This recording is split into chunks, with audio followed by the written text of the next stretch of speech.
Hey guys, welcome to That Florida Feeling. How are y'all this week? I hope everybody's doing good. It's a little cold. That's okay. It's better than the 90s every day. Thank you to everybody who interacted on the Facebook, Instagram, Twitter, and TikTok pages. You guys are, as always, awesome. So, everybody likes stuffing.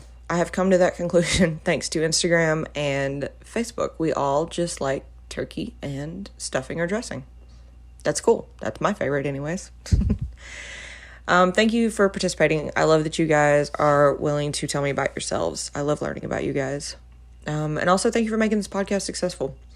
If you have a second, if you could subscribe to the podcast, that way you don't miss an episode. And also it helps to get the episode out to other people, even the whole podcast. If you do have a second and you haven't reviewed the podcast yet, I really would appreciate 5 stars.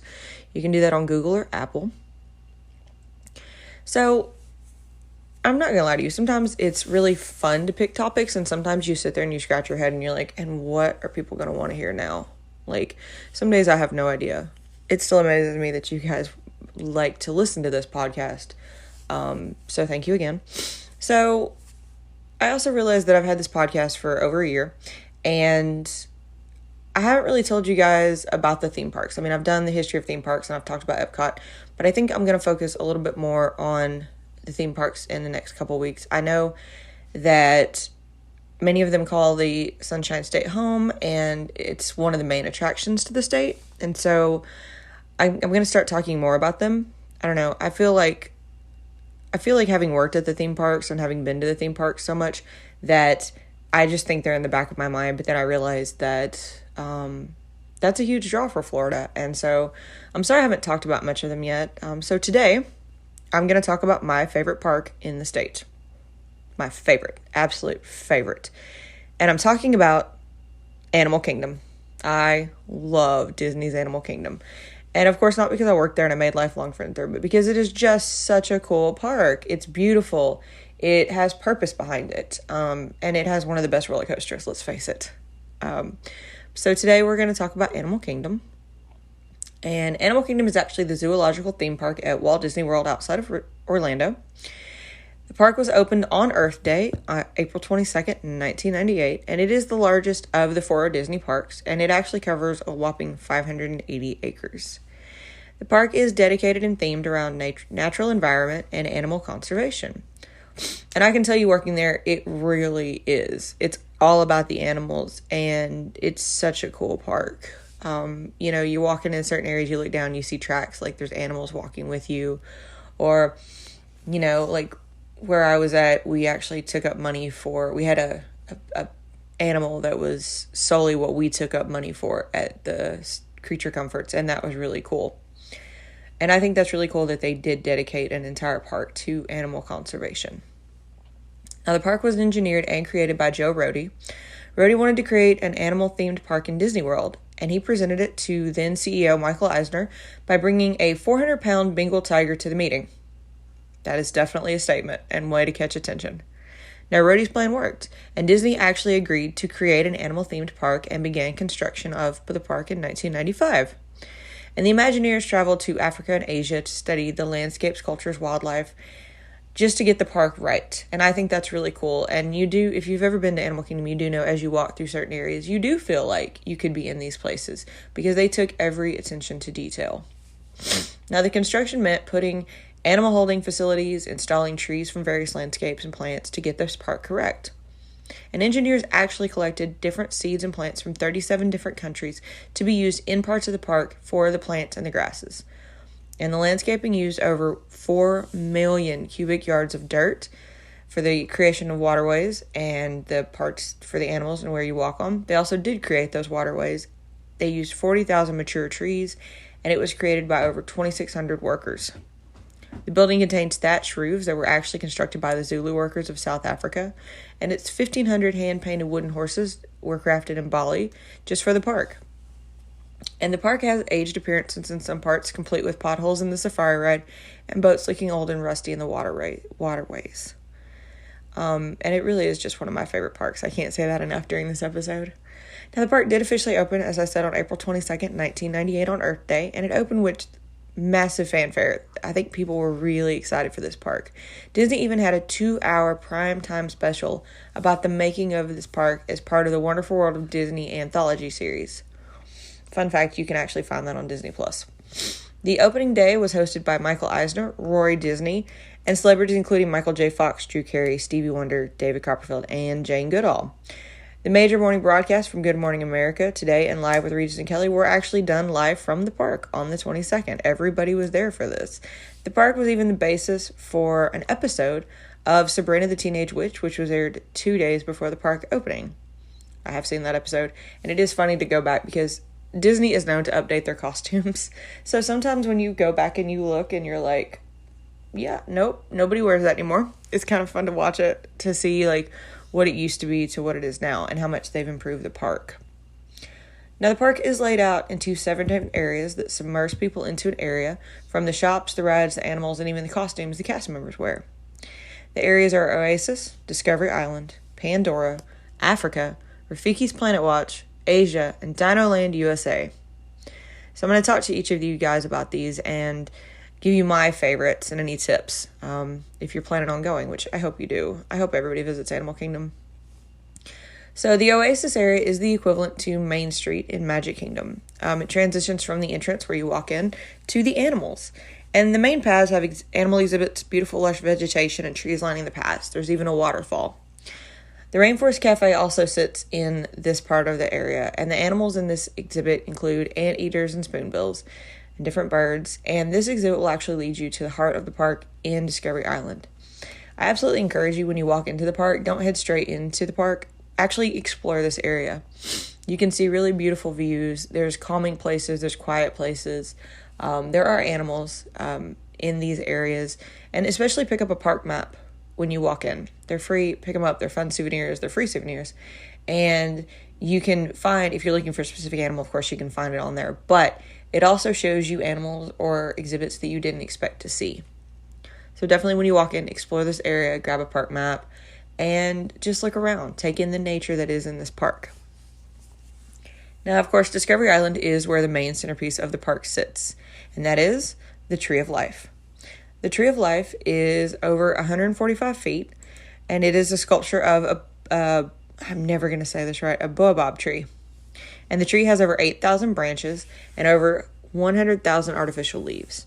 The sculpture was inspired by the mythical concept of the Tree of Life, which, by the way, is a really beautiful.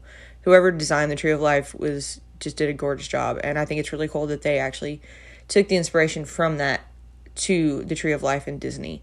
And of course, the tree features 325 carvings of extinct and existing animal species on it, on the tree and the trunk, and you can see it on the surrounding roots as it goes through the paths around it.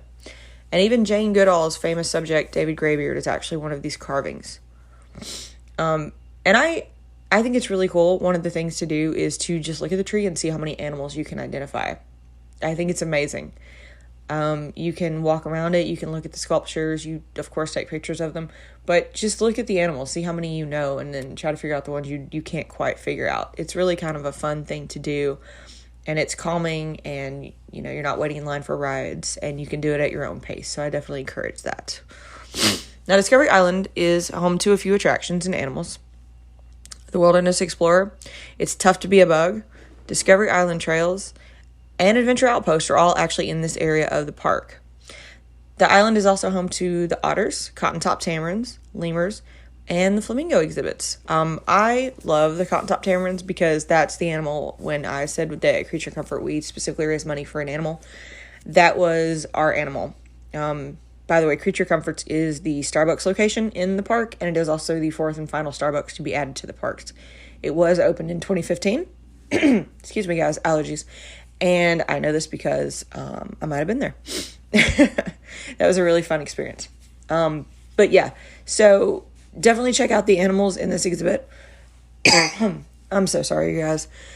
Allergies are kicking my butt lately. So, I think I got my voice. There's my voice. Here we go. Definitely check out the animals. The otters are really cool. You can actually walk up under and you can see them as they play. There's also a really cool, massive fish. I think it's a catfish. I never can remember. But as you're walking around the exhibits and going over the bridge, there's a really big fish. And it's been there since they opened the park.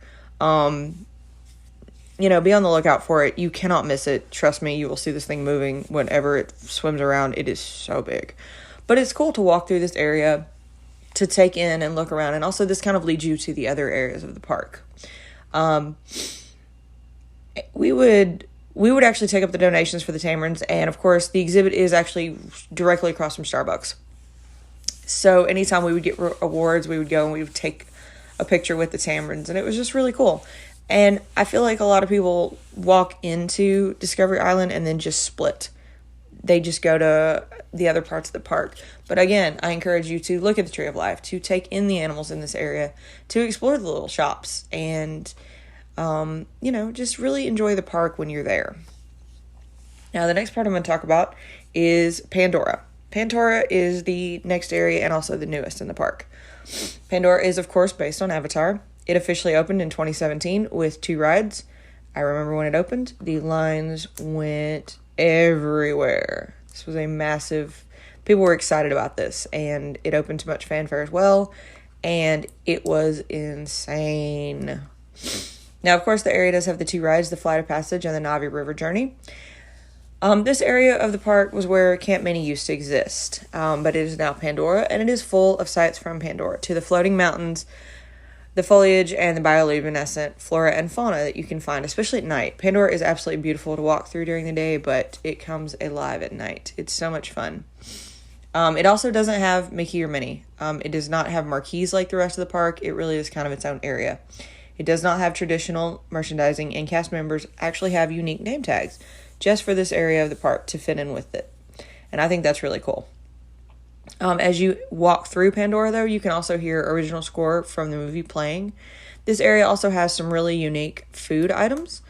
I recommend trying them. I'm not going to lie to you. I was a little bit I don't know. I thought Pandora would be a little bit more. I think that the river ride was a little bit underwhelming. The Flight of Passage is really cool. Side note, when it works. Because the Flight of Passage was cool. You could feel it breathing underneath you and as you soar. And so it's a really interesting, really cool ride. But I just felt like they could have done, I don't know, another ride or just a little bit more. To me. I'm sure there are people out there who absolutely love Pandora. And at night, it is absolutely amazing. Now, Africa is another part of the park. And it's probably one of my favorite part of the parks. I think it's absolutely beautiful. It's actually one of the original areas of the park. And it is set in the fictional village of Harambe. No, I'm not going to say remember Harambe or anything like that. But you would not be surprised. You'd be surprised at how many times people would walk there and say never forget or all the other stuff that came with that really interesting moment with that gorilla. So, yes, it takes place in Harambe. Please do not act like an idiot when you walk in there. Of course, this area does include part of a fortress that is found in Zanzibar. They actually built it according to it. And there are water-stained buildings that are found in Kenya. And the village also contains a mock hotel, outdoor bar with live entertainment, and a small marketplace, which, of course, as soon as you walk past Creature Comforts and into Africa, that is what you're greeted with. And it's a really, really cool area. Now, the main attraction for Africa is Kilimanjaro Safari. And this is a super cool attraction. Joe Rohde and them left nothing to the imagination. This is an amazing ride. One of my favorites. I think it's actually probably one of the top rides in the park. And it actually allows you to feel like you're going on an actual safari. Open-sided vehicles allow the guests to be taken through a large area that replicates the African savanna, a river area, and rocky hills to see the different species. And there are so many different species in this ride. The ride allows people to see okapi, greater kudu, saddle-billed storks, lions, bongos, rhinoceroses, including a white rhinoceros, hippos, pink-backed pelicans, Nile crocodiles, Maasai giraffes, wildebeest, springbok, never can say this one, and Ankole cattle, eland, sable antelopes, elephants, and even zebras. And this ride is like no other because no matter how many times you ride this ride, it is never going to be the same. Ever. I have seen animals. I have seen no animals. I have seen a zebra stop the entire ride for a good 30 minutes. Because it just stood there and they can't move them. They can't get out of their car. You have to just The animals are literally free reign in certain areas, actually most areas. And, you know, it is what it is. Sometimes that ride can be the actual time it's supposed to be with all the fun, seeing all the animals. And it's not. I recommend doing this ride at the very, very beginning of the park.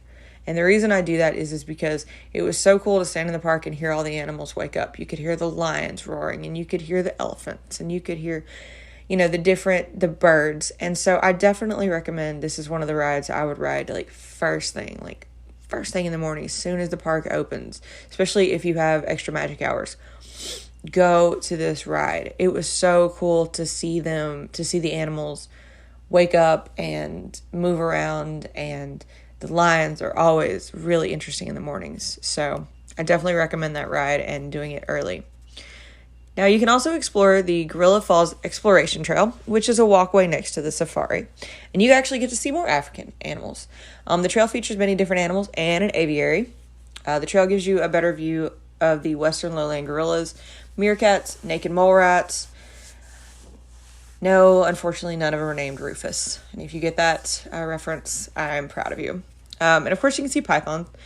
And then the aviary is full of African birds if you are a bird lover. I have an innate fear of birds, and I never, ever, ever went in the aviary. But if birds are for you, then definitely go visit it. The African part of the park is also home to the Festival of the Lion King. I love this show. As far as shows go, this is probably one of my favorite. And it is based on The Lion King. And it is absolutely amazing. The performers are just amazing. And I cannot recommend this show enough. It's a really cool way to sit for a few minutes, to see some amazing people in this show, and to remind you why Lion King is just an awesome movie. And the Africa part of the park is also how you get to Rafiki's Planet Watch. Now, Rafiki's Planet Watch is the only part that's not actually connected to Discovery Island. It is only connected to Africa. And you can get to Rafiki's area by boarding the Wildlife Express train and take a ride over to the area. The area contains habitat where there are cotton-top tamarins. Rafiki's Planet Watch, I think, is an overlooked area, and it is so cool. It has the conservation station, and you can see various conservation efforts going on that are being supported by the Walt Disney Company. You can also see what the animal care facilities look like, as well as the veterinary exam room with a two-way system, so that if you see someone in there, you can ask questions. And they do take questions. It's really cool. And then the last part of the Planet Watch is the affection section, which is a petting zoo. It has pigs, goats, sheep, cattle, donkeys, and alpacas. I think it's really cool that they did have a petting zoo type area so that you can get up close to animals. And this area also includes the I'm sorry guys, the animation experience at Conservation Station. And I just can't talk enough about this area. I think it's so cool. I think it definitely shows their conservation. And it's an overlooked area of the park. It's fun to do the petting zoo or to see the conservation efforts.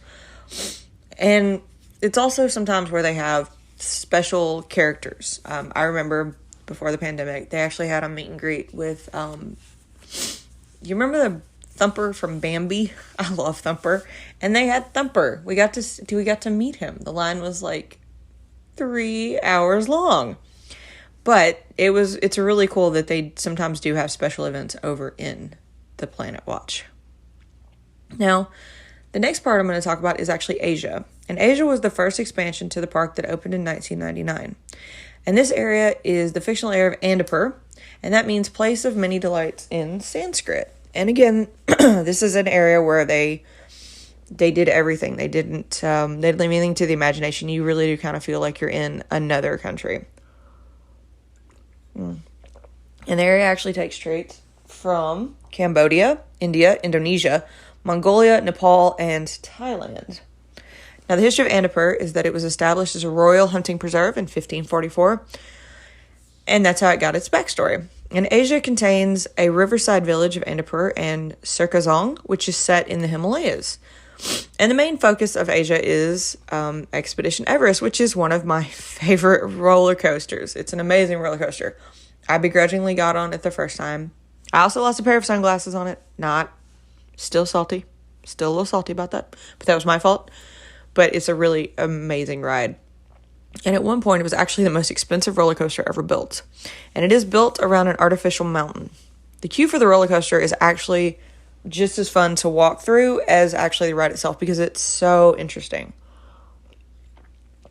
The queue is actually the office for the fictional Himalayan Express travel agency that goes through a small temple with little holy figures and then a tea garden and then a room filled with equipment from successful expeditions.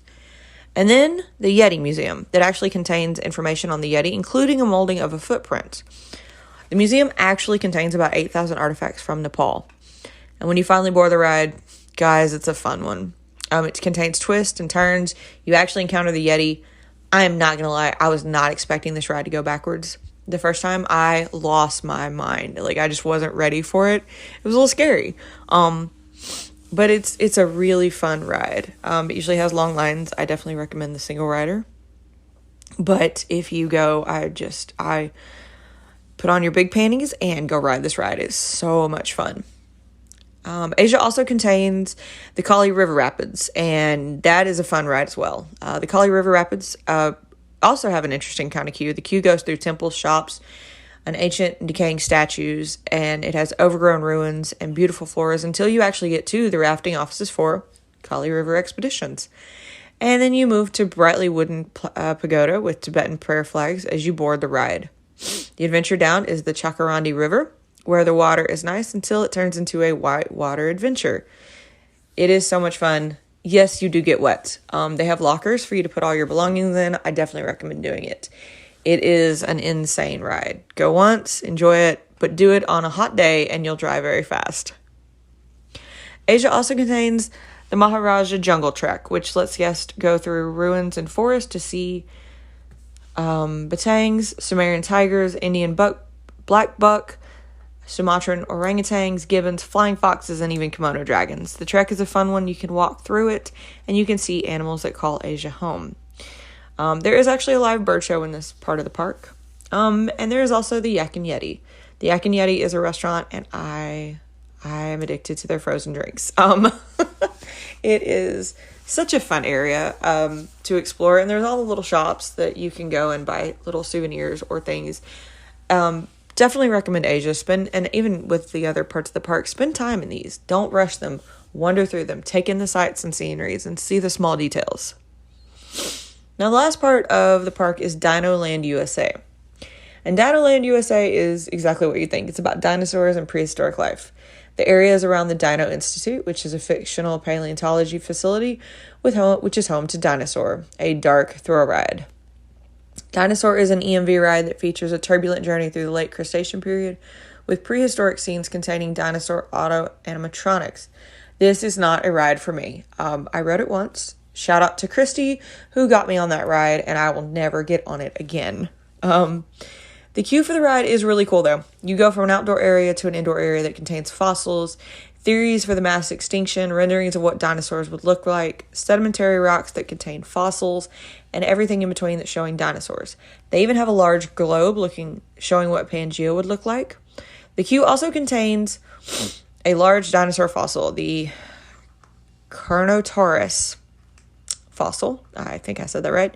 And you can even see where Bill Nye the Science Guy is talking about dinosaurs. Once you get to the queue, you actually go into a pre-show where you see a short movie about the Dino Institute and how you will go to a predestined place to look for what they need. They need your help on this ride, and you are going to help them. And you do this so you know what you're going into before you go into the actual ride. You wait on a time rover to pick you up, where you will find that the safety coordinates are not correct. The time tunnel where the rides are taken to the prehistoric times, you will go in. You will enter the ride and you will encounter dinosaurs. It is intense. You go through scenes and then you're transported back to your time. As you go through the scenes with the dinosaurs, guys, it is intense. There are sounds. There are flashing lights. If you have seizures, I don't recommend this ride. It is insane. Like, I remember I think it's the T-Rex. Oh my gosh, that was so scary for some reason. I just did not like it. So yeah, if you like to be scared, go for it. If you have an issue with flashing lights or dinosaurs aren't your thing or you don't like being in the dark, this ride is probably not for you. Dino Land also contains a boneyard where you can see fossils and you can play. It's kind of cool. They have fun fossil games, which are carnival style games, and you can ride on the Triceratops spin, which is an aerial carousel ride. Another fun thing to do in this area is the Finding Nemo the musical and the live action stage musical that's based on the movie. This is also a nice break from the heat or the rain, or if you just love Nemo. They do actually have animals in Dino Land, USA.